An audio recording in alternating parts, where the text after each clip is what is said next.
Hello दोस्तों, स्वागत है आपका ड्रीम सेतु एजुकेशन में। मैं विनीता, आपकी एजुकेटर, आपकी ट्यूटर। तो बच्चों, आज हम करने जा रहे हैं सामाजिकरण की प्रक्रिया। ठीक है बच्चों, हमने अभी तक कुछ थ्योरीज करी हुई हैं। उन थ्योरीज के बाद हम करने जा रहे हैं सामाजिकरण की प्रक्रिया। पहले हम इसे समझेंगे, क्या होता है सामाजिकरण, क्या होती है सारी चीजें, कैसे एक इंसान जन्म लेता है और कैसे वो सब लोगों से जुड़ता है। ठीक है, फिर आगे बातें करता है, सारी चीजें होती हैं। ठीक है, इस संसार में आने के बाद वो जो परिवार है, परिवार के बाद वो समाज ही होता है जहाँ पे बच्चा क्या होता है, सारी चीजें करता है, सारी चीजें सीखता है। ठीक है बच्चों, तो सबसे पहले स्टार्ट करते हैं सामाजिकरण के अर्थ से। क्या होता है मीनिंग ऑफ सोशलाइजेशन। ठीक है, मनुष्य एक सामाजिक प्राणी है, ये हमें पता ही है। ठीक है, कि मनुष्य सभी जो भी सारे गुण हैं, उसके जो भी विशेषताएं हैं, वो हर एक चीज, हर एक कैरेक्टरिस्टिक, हर एक गुण को वो जो भी कुछ समाज से सीखता है, जो सारी चीजें वो समाज से सीखता है, वही वो ले लेता है, अर्जन कर लेता है, अर्जित कर लेता है। ओके, तो जब भी बच्चा कोई पैदा होता है तो वो सिर्फ एक क्या होता है, एक प्राणी। जो भी बच्चा है, कोई चाहे वो इंसान का बच्चा हो, जानवर का बच्चा हो, किसी का भी बच्चा हो, वो जब भी पैदा हो रहा है तो वो सिर्फ एक क्या होता है, प्राणी। ठीक है, फिर प्राणी में जान कैसे आती है, बढ़िया कैसे बनता है वो, जब वो समाज के बीच में रहता है। ठीक है, तो वो सारी चीजें करना सीखता है, जो उसका कल्चर होता है, जैसी भी सारी चीजें होती हैं। ठीक है, प्राणी से सामाजिक प्राणी बनने की प्रक्रिया को ही समाजशास्त्र की भाषा में सामाजिकरण कहा जाता है। ठीक है, प्राणी से क्या बनने की प्रक्रिया, सामाजिक प्राणी, समाज में रह के सामाजिक प्राणी बनने की प्रक्रिया को ही सामाजिकरण कहा जाता है। ठीक है, इसको आप इससे भी समझ सकते हैं, man is a social animal और the process of becoming a social animal from an animal is called socialisation in the terms of sociological language. फिर आती हैं आपकी definitions of socialisation. According to Watson, Watson ने क्या बोला था बच्चों इसके लिए, सामाजिकरण एक सामाजिक तथा मनोवैज्ञानिक प्रक्रिया है। According to Watson, socialisation is a social and psychological process. तो ये कुछ डेफिनेशंस ऐसी हैं जो कभी कभी आपसे एग्जाम में पूछ लिया जाता है, तो आपको थोड़ा सा पता होना चाहिए। ठीक है बच्चों, इनके बारे में। अगली हमारी है ड्रेवर के अकॉर्डिंग, सामाजिकरण वह प्रक्रिया है जिसके द्वारा व्यक्ति अपने सामाजिक वातावरण से समायोजन करता है और सामाजिक मान्यता प्राप्त करके वो समाज का ही मान्य, सहयोगी और कुशल सदस्य बनता है।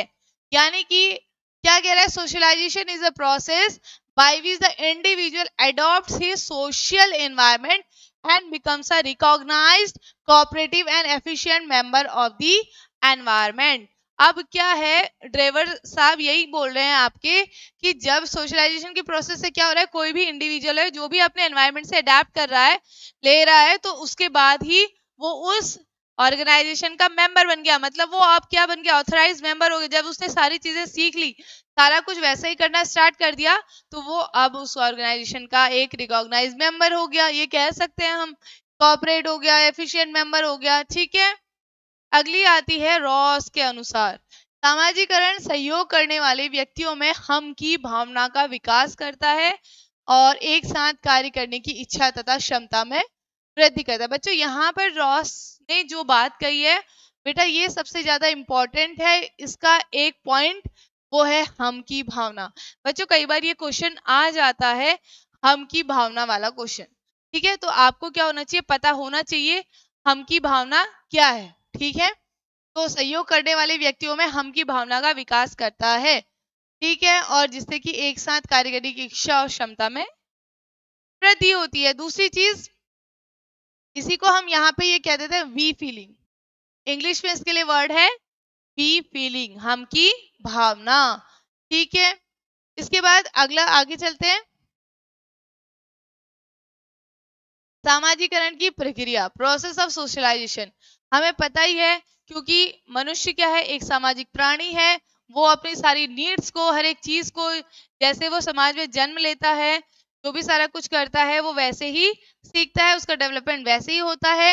और यहीं पर वो अपने सारे सामाजिक संबंधों को, ताने बाने, हर एक चीज को क्या करता है, बांधता है और सीखता है। ठीक है, और ऐसे ही उसका सामाजिकरण होता है और वो पूरी सामाजिकरण की प्रक्रिया के अंतर्गत जाता है। और जैसा जो भी चीजें बच्चा क्या करता है, यहाँ पे एक वर्ड आपको दिख रहा है बच्चों, इमिटेशन। मतलब जो भी समाज में जो लोग हैं, जो भी सारे लोग हैं, बच्चा क्या करता है, उन्हीं सबको इमिटेट करता है। मतलब जिसको भी वो देखता है, जैसा वो अपने आसपास के लोगों को देखता है, वैसी ही सारी चीजें बच्चा क्या करता है, इमिटेट करता है, आगे बढ़ाता है। आगे बढ़ते हैं। सामाजिकरण की प्रक्रिया के पद, ठीक है, क्या क्या है, types of different process of socialisation, 3 stages हैं, जिसमें सबसे पहला है प्रसारण, यानी कि जिसे बोलते हैं एक्सपेंशन। प्रसारण यानी कि एक्सपेंशन, जो कि यहाँ से वहां जाता है। देखो, किसी भी प्रक्रिया का पहला पद प्रसारण होता है। ठीक है, मनुष्य जब सामाजिकरण की प्रक्रिया में प्रवेश करता है, तब उसे पहला पद उन ट्रेड्स यानी कि संकुल, प्रतिमान यानी कि पैटर्न के साथ मिलाना पड़ता है, जो उसे ग्राह्य करने पड़ते हैं, उसको ग्रहण करने पड़ते हैं, लेने पड़ते हैं। और इसे ही हम तो क्या कहते हैं, इसे प्रसारण की प्रक्रिया कहते हैं। ठीक है, जो भी चीजें बच्चों, जो भी हमने क्या बोला, सबसे पहली चीज क्या होती है, ट्रांसफॉर्म होना, मतलब एक्सपेंशन, कैसे वो आपने सीखी और कैसे वो एक्सपेंड होके आप तक पहुंची। ठीक है, तो जैसे ही बच्चा जाता है ना, तो जो भी वहां पर जो भी ट्रेड्स हैं या जो भी पैटर्न्स फॉलो किए जाते हैं, वो उस सब तक, उन तक पहुंचते हैं, उस बच्चे तक पहुंचते हैं। इसे ही हम क्या कहते हैं, इसीलिए प्रसारण। ठीक है, तो ये सबसे पहला स्टेप होता है आपका किसका, सोशलाइजेशन का सबसे पहला स्टेप होता है एक्सपेंशन। के बाद आगे चलते हैं, संस्कृतिकरण, एक्कल्ट्रेशन। अब सामाजिकरण का दूसरा पद है आपका संस्कृतिकरण। इस पद में व्यक्ति जिस समाज में रहने लगता है, उसमें उस समाज के, अब ऑब्वियसली संस्कृतिकरण जैसा जहां जो व्यक्ति रहेगा, ठीक है, वो उसी कल्चर को अडेप्ट कर लेगा, उसी सारी चीजों को वो सीखेगा, जैसा उस कल्चर में जिस तरीके के गीत गाए जाते होंगे, जिस तरीके के भजन या फिर कुछ भी ऐसी चीजें जो उस कल्चर से बिलोंग करती है, जैसा डांस होता है, ठीक है, जैसे अलग अलग ट्राइब्स होती है ना, अलग अलग ट्राइब्स का अलग अलग डांस होता है, या उसको चीजें मानने का तरीका अलग होता है, तो वैसा ही सेम क्या करेगा वो बच्चा, अडेप्ट कर लेगा। जैसे उनके रहना सहना, खाना पीना, उनके तौर तरीके, बात करने का तरीका, पहनावा उनका, तो वो सारा कुछ बच्चा क्या करेगा, ले लेगा अपने आप ही। इसे संस्कृतिकरण के अंदर हम लेते हैं। ये भी सामाजिक प्रक्रिया का दूसरा पार्ट है। ठीक है, अब इसके बाद आगे बढ़ते हैं, आत्मसातीकरण यानी कि एसिमिलेशन। अब देखो बच्चों, सबसे पहली बात तो क्या हुई थी, एक्सपेंशन हुआ, फिर उसके बाद उसका संस्कृतिकरण हुआ। अब बच्चे ने आत्मसात, अपने अंदर उसे एसिमिलेट कर लिया, उसने ले लिया, उसको रख लिया। ये एसिमिलेशन हम अभी अभी प्याजे की थ्योरी पढ़ के आए थे, तो तब हमने ये भी पढ़ा था ना वहां पे बच्चों। तो एसिमिलेशन क्या करता है, बच्चा अब अपने अंदर उन सारी चीजों को जैसी वो है वैसा ही रख लेता है। देखो, सामाजिकरण प्रक्रिया का तीसरा पद है आत्मसातीकरण। इसके अंतर्गत व्यक्ति समाज विशेष के रीति रिवाजों में अपने को पूरी तरह से आत्मसात कर देता है। जिस समय वह यह प्रक्रिया संपन्न हो जाती है, तो व्यक्ति का पूरी तरह से सामाजिकरण हो जाता है। वो अपने आप को पूरी तरह, जैसा जिस समाज में वो रहता है, उसी समाज की तरह ढाल लेता है और बना लेता है। तो इसे ही हम कहते हैं सामाजिकरण की प्रक्रिया। अब बच्चों, कुछ यहाँ पे विशेषताएं हैं सामाजिकरण की। सामाजिकरण आपकी सीखने की प्रक्रिया है। ठीक है, दूसरा, सामाजिकरण एक निरंतर चलने वाली प्रक्रिया है। कुछ ना कुछ आप समाज में जाते रहते। समाज क्या है, सिर्फ एक ही जगह तक का बिलोंग नहीं करता। आप ऐसा नहीं है कि सिर्फ एक ही जगह तक वो समिट के रह चुका है, समेट के।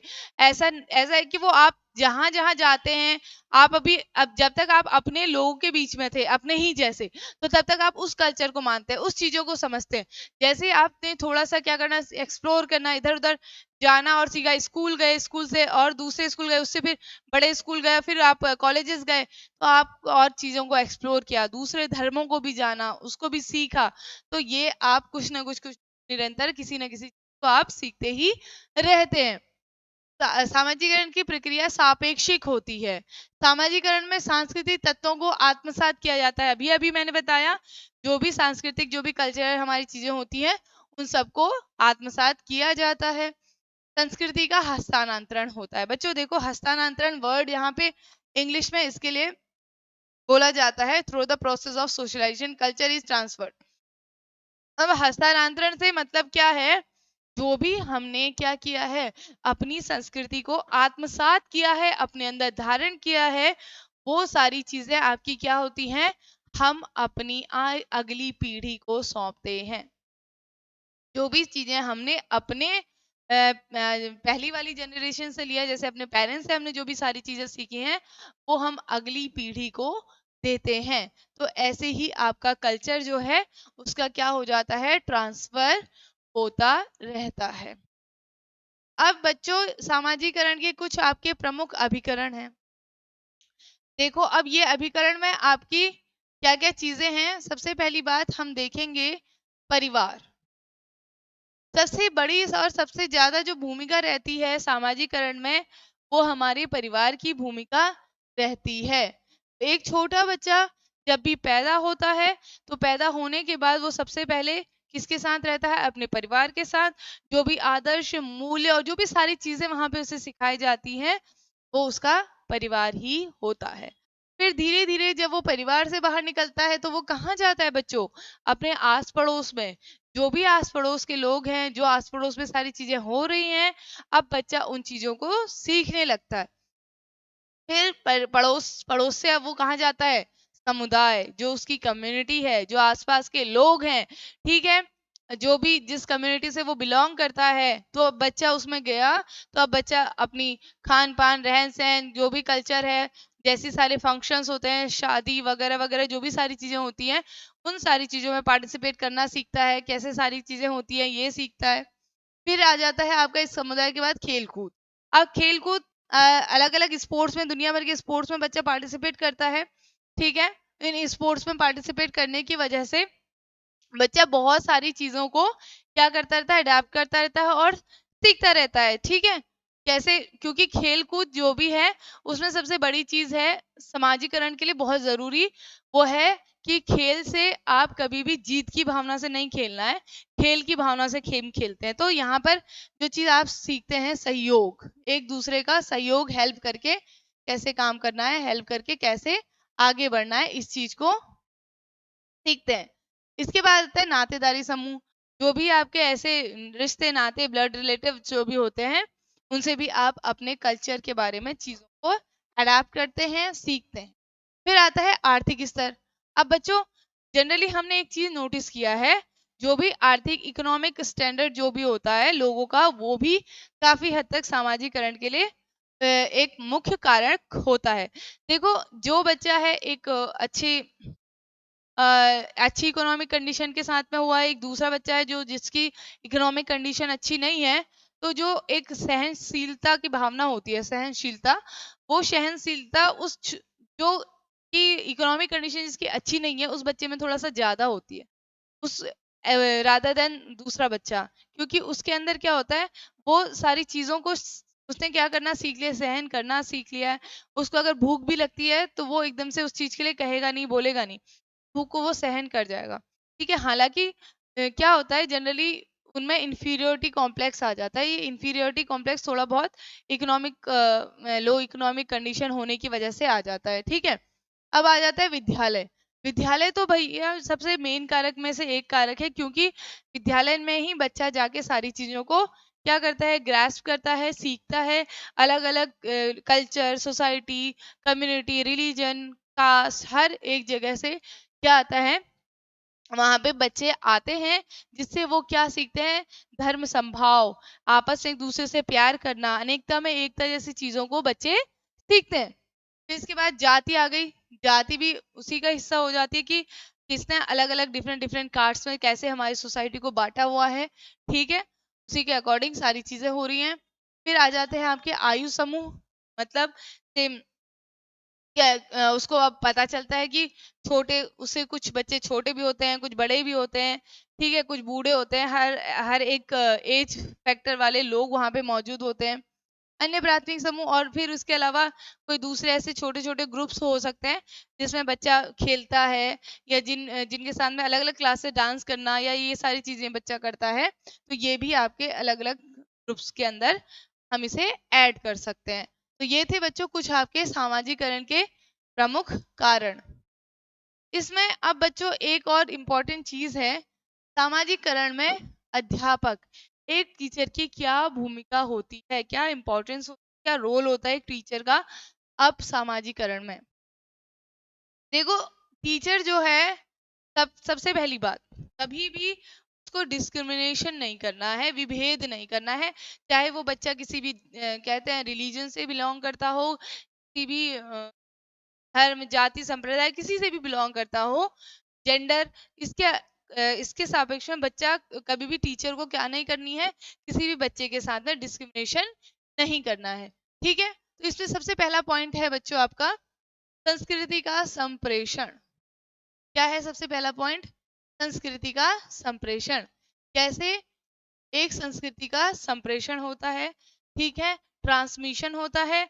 अब टीचर को क्या काम है, वो आपको हर एक चीज को एक्सप्लेन करके, जैसे हम किस देश में रहते हैं, कौन कौन से कल्चर हमारे देश में होते हैं, हमारी हिस्ट्री क्या थी, हम कहाँ से जुड़े हुए हैं, हमारी जड़ें क्या हैं, ये सारी चीजें एक टीचर का ही, एक अध्यापक का ही काम है कि वो अपने बच्चों को इन सारी बातों से अवगत कराए, ताकि उसे ये भी पता चले जो आज हम हैं वो सिर्फ और सिर्फ हम अपने पूर्वजों की ही देन है।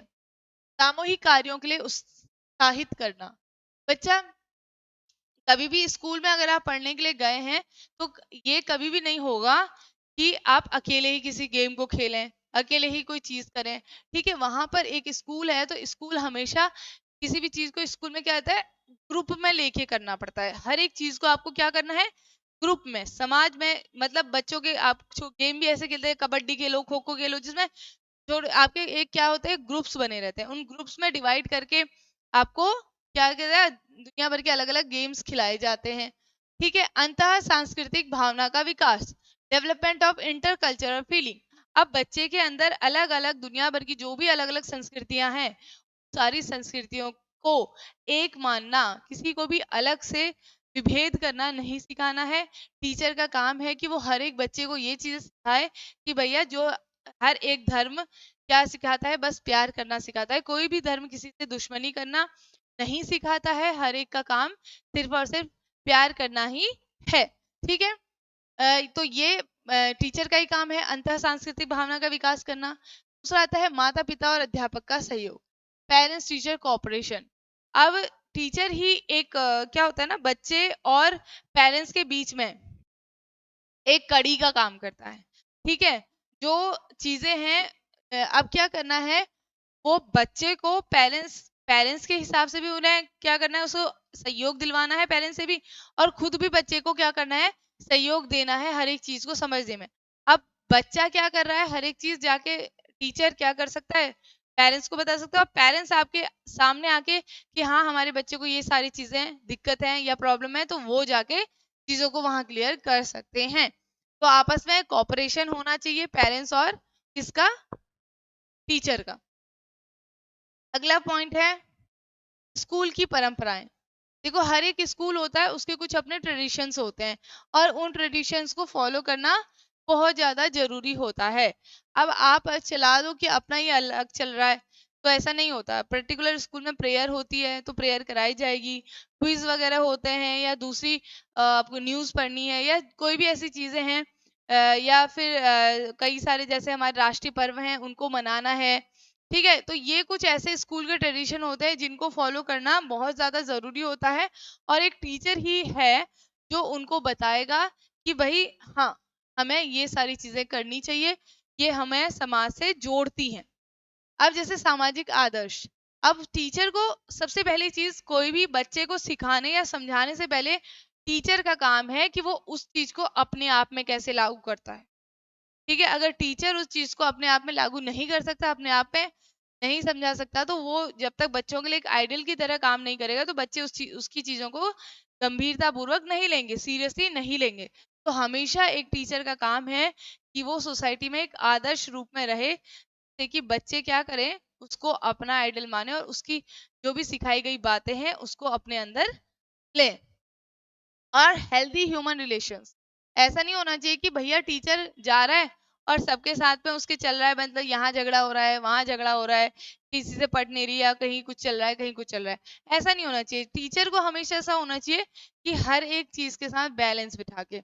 अब हाँ, आप ये कह सकते हैं कि सामने वाला ही बुरा है, तो अगर सामने वाला बुरा भी है तो टीचर को क्या होना चाहिए कि वो क्या करे, चीजों को कैसे बदल दे, जो सामने वाला सोच रहा है उसको भी अलग तरीके से बदल। ठीक है। फिर स्वस्थ प्रतिस्पर्धा, हेल्दी कंपटीशन। स्कूल में ऐसे कंपटीशन कराए जाने चाहिए जिसमें को ध्यान रखना है कि कोई बच्चा, कोई अच्छा खासा हेल्दी बच्चा है तो वो किसी बच्चे को परेशान ना करे, लड़ाई झगड़ा ना हो। जो भी हम कंपटीशन करा रहे हैं उसमें निष्पक्ष इवैल्यूएशन हो उन चीजों का। ठीक है, इन सारी बातों को टीचर को ही ध्यान रखना है। दूसरा, पाठ्य सहगामी क्रियाकलाप का आयोजन। अब स्कूलों में पढ़ाई तो चल ही रही है, जो भी सारी चीजें चल रही हैं, उसके अलावा जैसे आपकी एनसीसी हो गई, एनएसएस हो गई, स्काउट गाइडिंग हो गई, इन चीजों का भी आयोजन टाइम टू टाइम कराते रहना चाहिए, जिससे कि बच्चे में क्या होती है, आपकी एक सोसाइटी के साथ मिलके, मतलब जैसे स्काउट गाइडिंग वगैरह वगैरह है, तो इसमें क्या होता है, हमारे ग्रुप्स बनाए जाते हैं, उसमें हमें पर्टिकुलर चीजें करनी सिखाई जाती हैं। तो बच्चे को कैसे पता चलना चाहिए कि एक दूसरे के सहयोग के माध्यम से हम जो अकेले काम को आसानी से नहीं कर सकते, लेकिन एक दूसरे के सहयोग के माध्यम से उसी काम को हम काफी अच्छे तरीके से कर सकते हैं। तो ये सारी चीजें किसमें आनी चाहिए, एक बच्चे के अंदर आनी चाहिए, और ये चीजें कौन लेके आएगा, एक अध्यापक। तो बच्चों, यही सामाजिकरण को लेके कुछ बातें थी, कुछ महत्वपूर्ण बिंदु थे। ठीक है, क्या होती है, कैसी होती हैं, तो इसने आप इसको समझें, जाने। ठीक है बच्चों, इसके बाद कुछ बातें अगली वीडियो में करेंगे। मिलते हैं अगली वीडियो के साथ।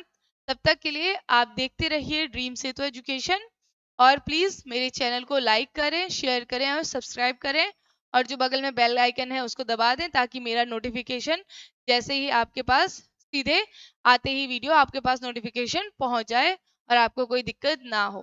तो तब तक के लिए धन्यवाद। शब्बा खैर, बाय बाय।